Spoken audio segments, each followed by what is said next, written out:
Hello everyone, welcome to Akira's Academy of Accounting and Finance. And today we are on the last chapter of your part first, which says the dissolution of a partnership firm. Dissolution, like the firm is getting dissolved. Earlier, what you studied, that the partnership was getting dissolved, right? We were studying about the reconstitution of a partnership firm. There was a reformation of a partnership firm. Right now, the partnership firm is getting dissolved. Partners earlier were getting dissolved. Now, let's say you had a family of four, right? Mother, father, your sibling, and you. What happened? Your brother or got married, right? So what happened? A new girl come into your family, so you need to refurbish everything and make certain changes. The house will be the same, everything else will be the same, the other people in the house will be the same, but a new person enters into the family, so there are certain changes that you have to make. Or else your elder sister get married, okay, she left the home. Again, there are certain changes which will be there when a person of a family leaves the home. So what was all this? That was just the reconstitution, the refurbishing of everything. Earlier you used to be in one room, now your sister left, now you have got another room, you can keep your things in both the room, you have this uh, both the rooms of yours and everything. So that was just the changes that were being made when somebody left the house or when somebody comes into the house. Or else, let's say that now you have grown up and you earlier used to be in the same room with your sibling, but now your parents decided to give separate rooms to both of you. So they again make certain changes. There was a reconstruction in the house, okay, refurbishing of certain things, but everything else remained the same, right? Same was the case when we talk about the reconstitution of a partnership firm, wherein the partners, either there was an admission of a partner, either there was a retirement or death of a partner, either there was a change in the profit sharing ratio. So, whatever these things were being done, there were certain changes that they have to make in their partnership deed. So, there was a reconstitution of a partnership firm. But now, what happens? That your parents decided, your father got a job at some other country, he has to move over there, your brother got a new opportunity to some another country, he left with his wife over there, and you went for further studies to some other place, right? Now what happened? Now the existing home is of no use, so you decided, the family decided to sell off this home, to sell off all the furniture, the all these vehicles that you own, the all the other things, you decided to sell it off. So now this home is no more in existence. All of you have moved to some or the other place. Similarly, what happened in dissolution of a partnership firm? All the partners move away. Okay, the firm is getting dissolved. Now that firm doesn't exist. Okay, so today we are going to discuss about what all changes will be made in the books of accounts, right? Now, the first thing you will be in your mind, like why there is a dissolution of a partnership firm, right?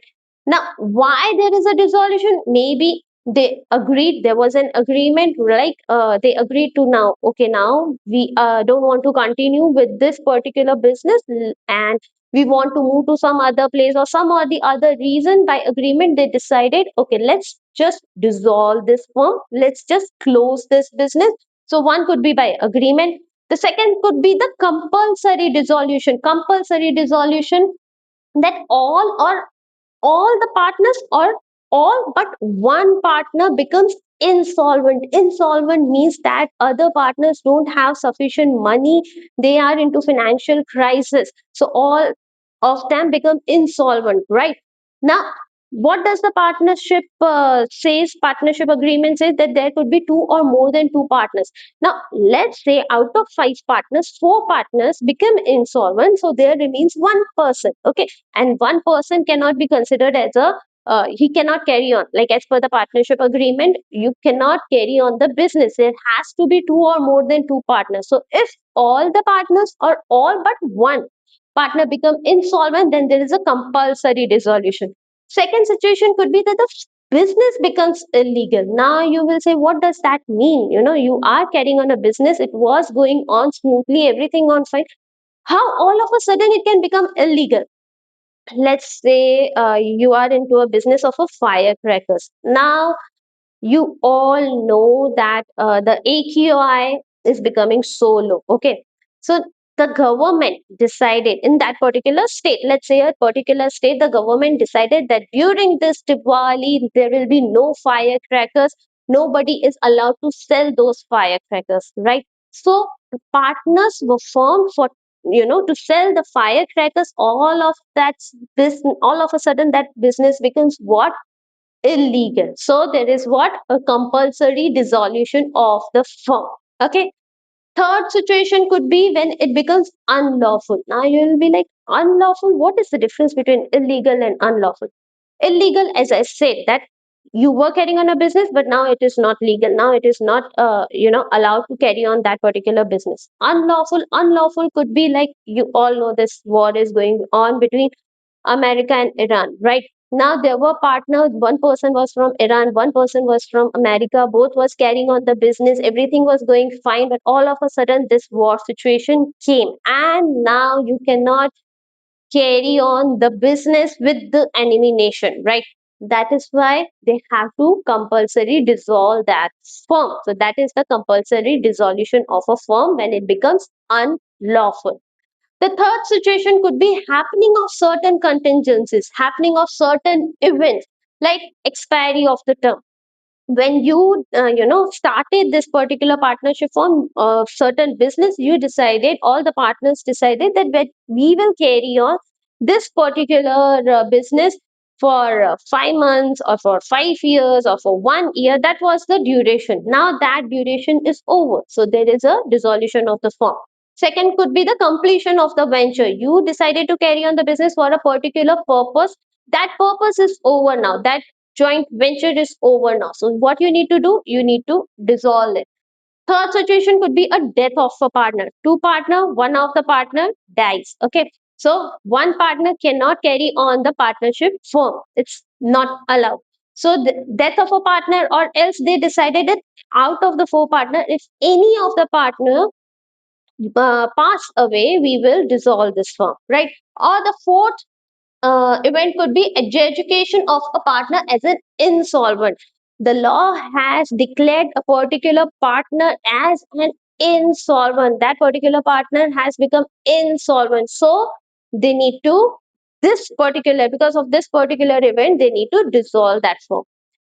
Fourth situation could be by notice. Likewise, there are four partners who decided, but one of the partners sent a notice writing that I don't want to carry on this particular firm, and then, they all decided, okay, fine, we will dissolve this firm. And the fifth situation could be by court, by law. There is an order from the law. Now, there law, the court cannot interrupt in between the firm. Court has nothing to do in this particular situation. If the firm is going on, then the court can't interrupt. But at the sue of a partner, that is, the partner says to the court that he has formed a petition to the court or a legal lawsuit in the court that I want this firm to get dissolved. What could be the situation? The court will notice these things. What could be the situation when the partner has filed a petition that if one of the partner has become insane, he can't carry on the business, and I carry on, he has become insane, so I can't carry on the business with this particular partner. So one situation. Second situation could be the partner has become permanently incapable. One of the partner has become permanent incapable of carrying on the certain business. Okay. Third situation could be the partner is guilty of certain misconduct. He knows that one of the partner has performed, has done certain things. He has not conducted or communicated or did something wrong, and that is what that is going to affect. There are four partners. One of the partners, went into an argument with one of the officer or certain things, and that officer, there are certain events happened because of that. Now they all other partners knows that because of this it is going to affect their firm. What they decided, right now the firm is going good, we are having profit. Because of such situation, because of the misconduct of that particular partner, our business can run into losses. Better try to dissolve this firm. So because of that, they file a suit in the court for dissolution of a firm. Fourth situation could be that the partners commits breach of the partnership agreement continuously, not once, not twice, not thrice. Every time he do some or the other things, that is a breach of the agreement. Whatever agreement, partnership agreement was there, partnership deed was there. If partnership deed is not there, we have to follow the partnership act. And this particular partner is not following. He is doing what he likes to do. The partner, another partner will uh, file a legal lawsuit and say to the court that I want this particular partnership to get dissolved, this particular firm to get dissolved, right? The fifth situation could be that the business is at loss. The business is not making profit. It's the business is going on, but it is making continually losses and losses. So the partner filed a legal suit to dissolve this firm. Other partners may not agree, but this particular partner went into the court and says that I want this firm to get dissolved. And the last situation could be when the court thinks, when the partner has filed a legal lawsuit and the court thinks whatever justification he has given is correct, when it is just and equitable, that time the court pass an order to dissolve this firm. So these could be the situation when there is a dissolution of a partnership firm. Now, the firm is getting dissolved. For whatever reasons, the firm is getting dissolved. Now, what they need to do? They need to settle the accounts. They have the assets, they have the liabilities, they have certain losses, they have, this third party liabilities and all these things. What they need to do? They need to close all things, right? So, how they will settle the accounts, how they will pay it off, we need to pay attention to that. So first is the treatment of losses. There are losses in the firm. Okay, now how they will pay? There are certain profit. They are earning certain profit from certain things. First, they will pay out from that particular profits. Okay, they are selling certain assets at profit. They are selling certain. They are getting certain amounts from their debtors. Whatever they are getting, first they will do it. Whatever profit they are earning from those profit, they will first try to settle down the losses. They will first give the treatment to the losses from that.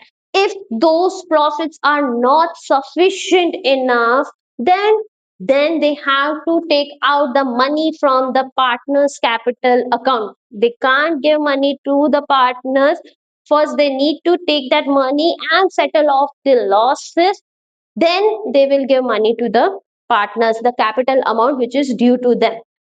And even if that capital amount is not sufficient, they are still liable to pay to somebody. There are certain still losses. What they need to do, then the partners individually have to pay from their own pocket in the profit sharing ratio. Whatever their profit sharing ratio is there, the partners have to pay individually. Second is application of assets. Assets are there, right? We said we need to pay off the losses, we said we need to settle the accounts. Those assets first will be utilized to pay to whom? First and foremost, they have to pay to the firm's debts. Okay, the partnership firm debts. Partnership firm debts means there could be the loan, bank loan, there could be the creditors, there could be bills payable, whatever the third party liabilities are there. Third party liabilities, they need to pay off all those third party liabilities. Whatever assets will be first utilized to pay off the third party liabilities. After that, after paying the third party liabilities, then if at all, if any partner has given a loan to the firm, then he will be paid that loan amount, right? After paying off the third party liabilities, this is the first this will be the first payment from the asset. The second payment will be to give the loan amount to the partner. Okay, whosoever partner has given the loan to the firm, then they will pay off this capital amount, whatever is due to those partners. They will pay that particular capital amount, and if at all anything is left, if any residue is left, then that residue will be divided among the partners in the profit sharing ratio, right? So first, the debts of the firm; second, the partners loan; third, their capital; and then if any residue, then to the partners in the profit sharing ratio. Now when I say debts of the firm, okay, there are firm debts.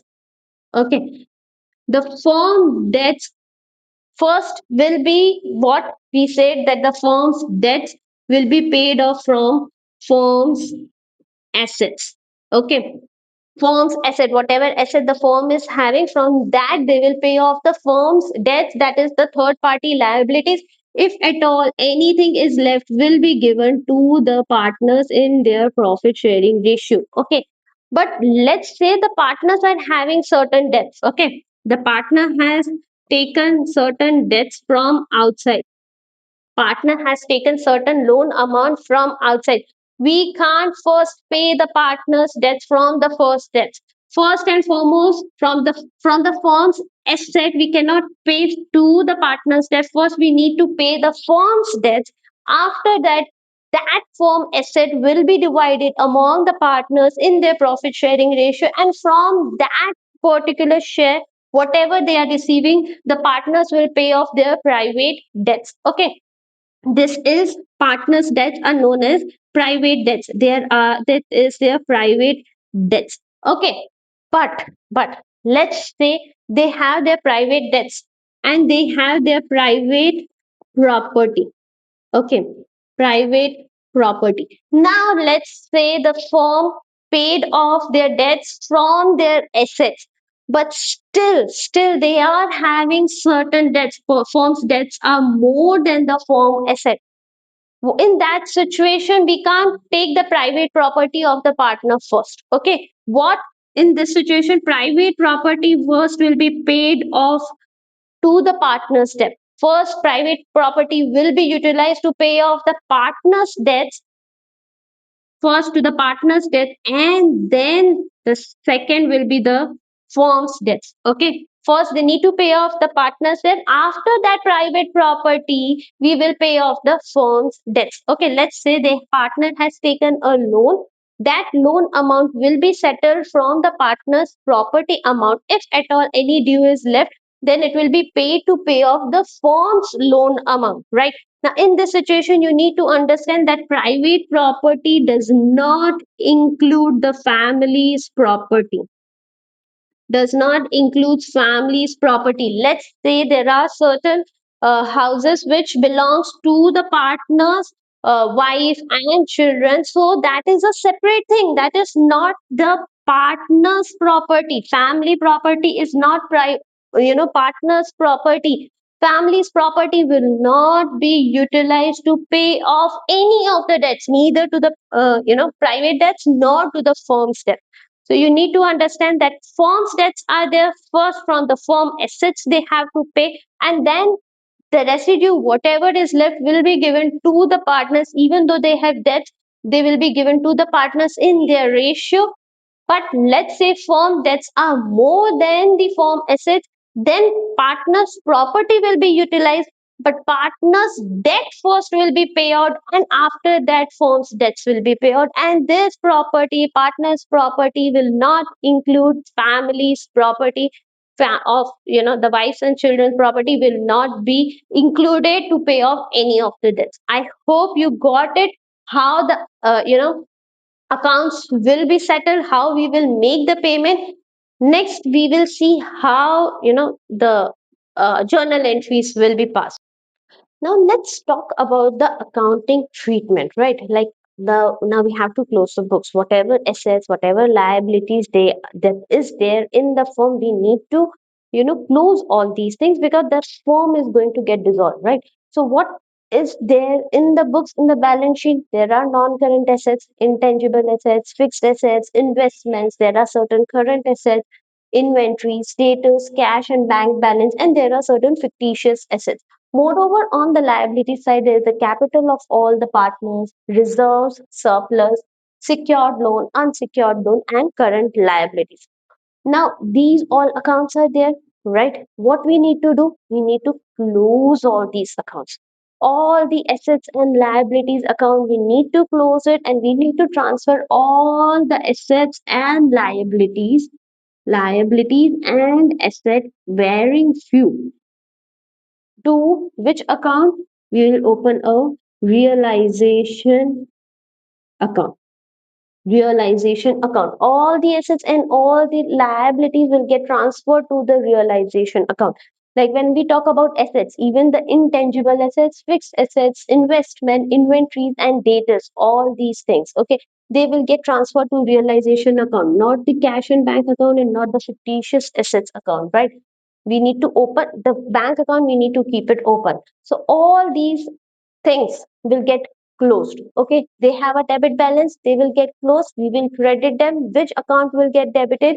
Realization account. So for asset, what will be the entry? Realization account debit to all the assets account, to all the assets account bearing cash and fictitious assets, okay, bearing them.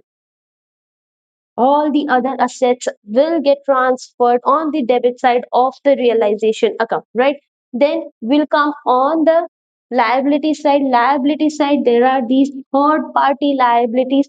These third party liabilities account will also get closed. We just need to open one and one account only for all the assets and liabilities, for all the expenses and income, and that will be realization account. So we will close all these third party liabilities, not the capital and reserves and surplus, but the third party liabilities account. What will be the entry?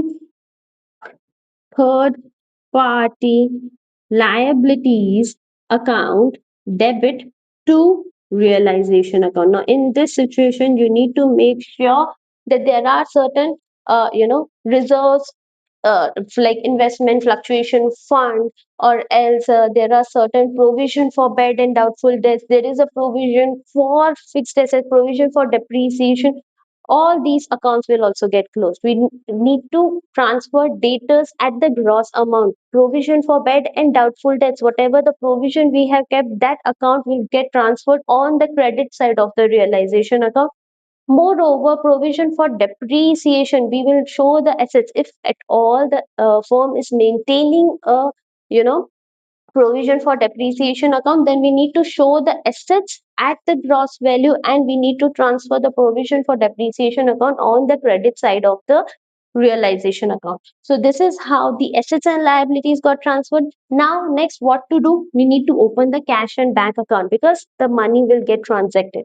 Then we need to this capital account will also open. So there will be three accounts: realization account, bank account, and capital account. These three accounts will only be there. All the transaction will be done in this particular three accounts only, right? Now, when we say about the reserves and surplus, whatever this general reserve is there, profit is there, they will get transferred to whom? They'll get transferred to the capital because they belong to the partners. Okay, so all those reserves will go to the partners' capital account. Next is the fictitious assets. Fictitious assets means what? They are, we can say, as a fake assets. Like we consider them as an assets because we already done, we have already done those kind of expenses. Likewise, when we can say advertisement expenditure, okay, we have done those expenditure, but that advertisement expenditure we carry it forward for 2 to 3 years because we feel that they will give benefit for that particular period. But now the firm is going to get dissolved, right? The expenses have already been done. So this assets we need not show it here. That also will get transferred to the partner's capital account. It will get debited to partner's capital account. Okay, so this is done. This we transferred it. Bank account we opened it. Fictitious assets also we transferred to the partner's capital account. Now what? Now we will sell the assets. Okay. Whatever we will do related to assets and liabilities, expenses, any kind of all those things will be shown in the realization account only, right? So when we sell the assets are being sold. Now, asset account is not open, right? Assets are being sold, the cash comes into the business. So what will be the entry? Bank account debit. The cash money comes into the business to realization account. It will get transferred to the realization on the credit side of the realization account. Moreover, any liabilities, if we are paying off the we have to pay off the liabilities, right? So whatever liabilities we are paying off, even the liabilities accounts are closed, right? So what we need to do, we need to debit realization account. So realization account debit to bank account. Okay. Now let's say the assets, one of the some of the assets, the partner said, okay, I will take these assets. This is the first, this is the second entry, this will be the third, wherein all the assets will be transferred, liabilities, if we are paying off, that will be given off. Now let's say the partner says, like, I am taking over this particular machinery, or I am taking certain amount of stocks for, now the partner is taking over those assets. Okay, what will be the assets are already transferred to the realization as account. Partner is taking, he is receiving, what will be the entry, partners capital. Now we are not supposed to give this much amount to the partner because he has already taken certain assets, so assets account is not there. So to realization account, partner took over the asset. What if he took over certain liabilities? He says, okay, fine, I'll take care of this particular liability, this particular creditor, I'll take money from this particular creditor. Now that liability account will get, is already closed, so realization account will get debited. Realization account debit to partners capital account, right? Now let's say one of the creditors said, no need to pay me money, right? Instead of paying me the money, what you can do, you can give me this particular machinery. Okay, now in full and final settlement, if the machinery value is 20,000 and the amount due to the creditor is 20,000, and he accepted as a full and final settlement, whatever it is, then there is no need to pass the journal entry, because there, it's a repetition of the entry. 20,000 will get debited over here, 20,000 will get credited for the machinery over here, so there is no need to pass the journal entry. If at all the machinery is 15,000, right, and the amount due to him is also is 20,000, now he says, no need to pay me, I'll take this machinery as a full and final settlement, right? Still no need to pass the journal entry if he's accepting it as a full and final settlement, because the net effect of 5,000 profit as such we will get it over here, right? But let's say he says that I am accepting this particular machinery of 15,000, but you need to pay me 5,000 in cash. Okay, now when we are paying certain to amount to him, right, if he is accepting for machinery, this no entry. But if we are paying cash to him, what will be the entry? Realization account debit to bank account. This becomes an expense and we need to pay off this thing. Now, this realization account is only our assets account, liabilities account, profit and loss account. Everything, expense, income, everything will come under the realization account. No need to, we are not supposed to prepare any other account, right? But now let's say the amount due to him was 10,000. This was the amount, if we have to pay. But the amount due to him was 10,000 and we give machinery worth rupees 15,000. And he says, okay, I'll give you 5,000 to you in cash. For that also, what will be the entry? The cash come into the business. So bank account debit to realization account.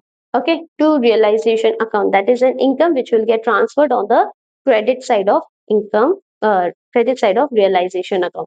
Now, let's say this is all done. We transferred the assets, we transferred the liabilities, we give effect to the reserves and surplus as well as to the fictitious assets. Okay, reserves and surplus will go to partners capital account, fictitious assets will also go to partners capital account. Entry, we know the for general reserve, that is an accumulated profit. The entry is seventh, right? The entry for general reserve is, it has having a credit balance, we will transfer general reserve account debit. Mind that this general reserves, this fictitious assets won't go to this realization account. We need to close these accounts and we will transfer them to partners capital account, right? Similarly, fictitious assets will get transferred to partners capital, so partners capital account debit to fictitious assets account. Okay, now balance sheet, everything is done. Okay, but how it is being done? For all these things, the firm has to, bear certain expenses, right?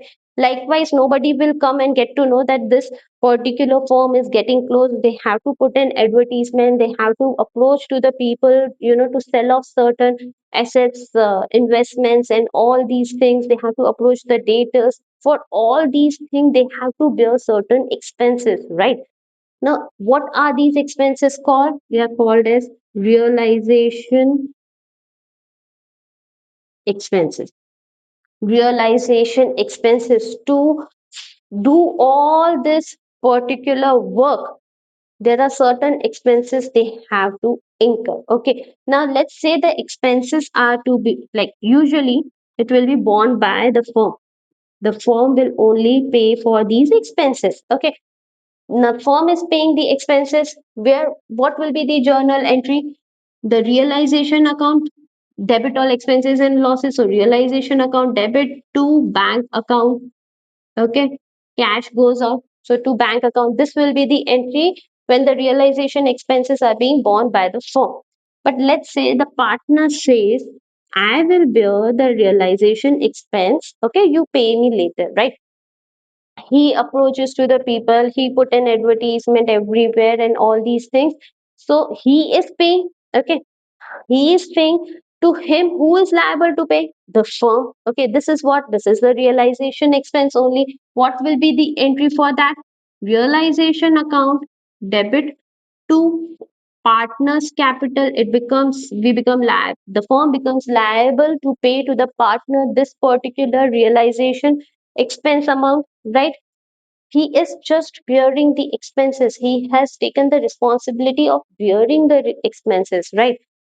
This so this is what the firm has to pay. Now the third situation could be he has taken the charge of all these realization expenses, and for that he is asking for a certain remuneration. Okay, he's asking, this is partner only, and he's asking for certain remuneration, that whatever will be the realization expense I will pay, you need to give me this particular amount. Okay, that is called a remuneration. Okay, now if the firm is paying the remuneration, that also is an expense. So what will be the entry? Realization account debit to partners capital account. And this is the first, second, third. Okay, first situation, second situation, third situation, wherein they are paying a particular remuneration. Okay, let's say they are paying a remuneration of 5,000. So we will give 5,000, the firm will give 5,000 to the partner, right? Now, after, like, let's say whatever may be the expenses, the firm is least bothered. The firm is not supposed to take into consideration how much expenses are there. The remuneration, if they are paying and the partner has taken the responsibility of all the realization expenses, may the realization expenses be 6,000, may it be 4,000, may it be 5,000, whatever it is, the firm is not going to take money or give money in any situation, right? They have paid the remuneration. But let's say the partner says, okay, you are paying me a remuneration of 5,000. At the most, I will bear the expenses till 3,500. Okay, whatever the expenses, realization expenses, give me a remuneration, but I will bear the expense till 3,500. If it crosses 3,500, you need to pay me. Let's say it becomes 4,800. Okay, the realization expense becomes 4,800. So what they have to do, they have to pay 1,300 to the partner. So what will be the entry? Again, realization account debit to partners capital account 1,300. This is the remuneration.